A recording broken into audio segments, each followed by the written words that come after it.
Hello everybody, I'm Miss Annie Nainan Mutlali, class teacher of Year 4G. I'm here to share with you some facts about my country. As you know, I'm an Indian who's part of a great nation that is rising from the atrocities of its past and it's sprinting towards standing shoulder with the current superpowers of the world. My Indianness, I would say, is more than our food, culture, language, and religion. India occupies the greater part of South Asia. It is a constitutional republic consisting of 29 states, each with a substantial degree of control over its own affairs. Six less fully empowered union territories, which includes New Delhi, which is India's capital. India is the second most populous country after China.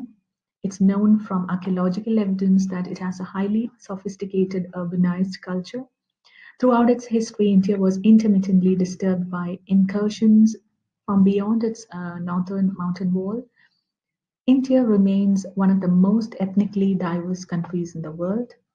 The national animal of India is the tiger, and the national bird is the peacock.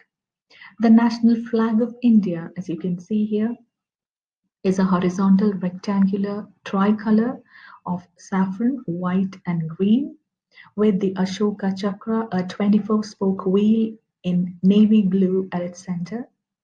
The national emblem of the Republic of India is an adaptation of the lion capital of Ashoka from 250 BC at Sarnath. It's preserved in the Sarnath Museum near Varanasi in India. It has three lions which face three different sides.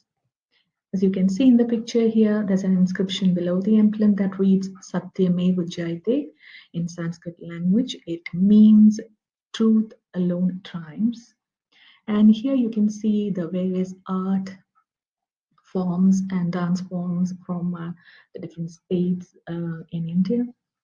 And moving on to the place I come from, I belong to the state of Kerala, the 23rd largest state in India, which is known for its palm-lined beaches and backwaters and a network of canals.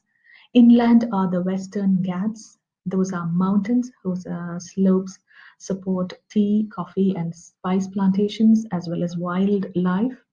National parks and other sanctuaries are home to elephants, langur monkeys, and tigers. Kerala has a long history of art and cultural heritage and foreign trade with other countries. The state with the highest literacy rate in India is noted for its achievements in education, health, gender equality, social justice, law and order. In addition to these, the state has the lowest infant mortality rate in the country. The state was formed on 1st of November 1956. The tropical climate and the rich monsoons offer beautiful landscapes, presence of abundant water bodies, long beaches, and more than 40 rivers add to the charm. There are 14 districts in Kerala, and I come from the district of Kollam, a district that has a cross section of Kerala's natural attributes, endowed with a long coastline, a major seaport, and an inland lake. The district has many water bodies. You can see me in the traditional dress code of Kerala.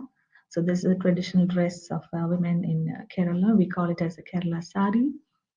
And here are the beautiful tourist destinations in Kerala, and these are the popular dance forms in Kerala. And this is called Sadhya. It's a feast of Kerala origin and it's of great importance to Malayalis. It consists of a variety of traditional vegetarian dishes, and it's usually served on a banana leaf as a lunch. Sadhya simply means banquet in Malayalam, that's a language I speak. Sadhya is typically served as a traditional dish for Onam, which is the state festival of Kerala. So, hope you enjoyed listening about my country. Have a lovely day, everyone.